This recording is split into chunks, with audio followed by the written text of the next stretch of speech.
All right. I mean, I just had this one last topic for us, and then we can, I guess, get out of here. Does that sound Let's good? do it, yeah. All right. I mean, there's been just one big league-wide move. I mean, there's been a few, but I think one big main one that we wanted to talk about. Brandon Vazquez reportedly returning to MLS to Austin FC for a transfer fee of, was it $10 million per Tom Bogues? Brandon Vazquez, one-time Atlanta United backup striker, turned FC Cincinnati star, turned CF Monterrey, transferred.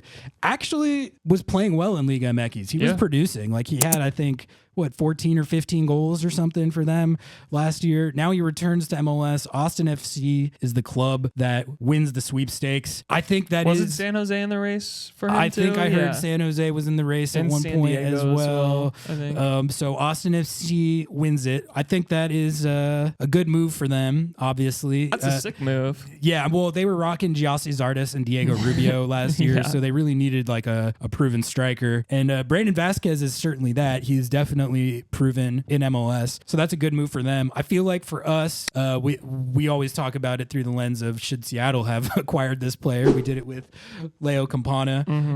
Brandon Vazquez. Yes. I know you stand Brandon Vazquez. There's not really a logical fit for him right now, but I mean, yeah, like we talked about the reasons for that. But like, I don't know, like would you have shelled out 10 million for Brandon Vazquez? It's not real money. It's not real money. None of the money's real. I mean, why not? 10 million. Brandon Vazquez, U.S. men's national team player, was balling out in Mexico. Literally has played in MLS before. You know he can produce. You know what you. That's not like an insane bet on $10 million. You know he's talented. He's played here before. He understands the league. He's a U.S. national team player. I don't really understand. That fee seems reasonable. I don't know. Like, we're getting into the territory now in MLS. Well, $10 million fees are not like insane. I think that it's a great signing, and the even better tag on it is Sebastian Drusi is nearing a departure for River Plate, per Tom Bogert, and they will, if he leaves, they're going to sign another DP. So they're not only spending $10 million, they're going to spend another God knows how many million on another DP. And I'm just saying, if I'm a Sounders fan, the discourse is discoursing on that. I mean, 10 million and then drop in another bag. But we got re-signed Rusnak. Austin FC can spend $100 million on transfers.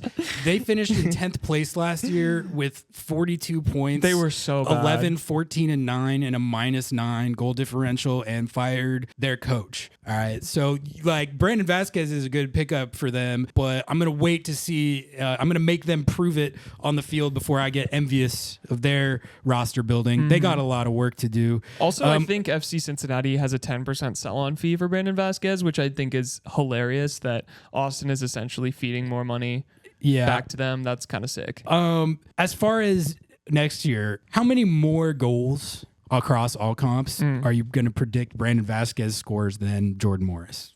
I don't know. I don't know what their whole team's going to look like. Because again, this is sort of how I feel about like the Campana debate too.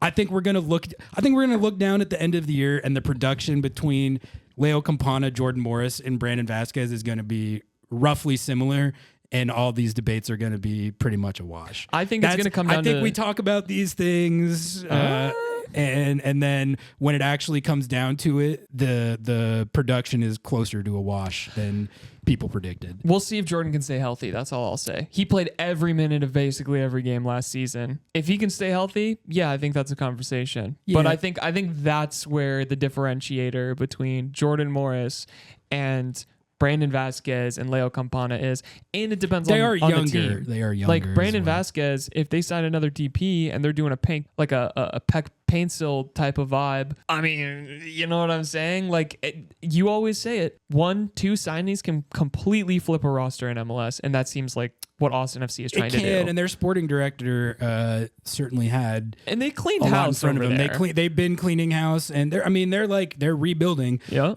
So. We'll see. The thing is, like, they had to splash all that cash because they gutted their roster because they were terrible last year. Correct. So that's why that's happening.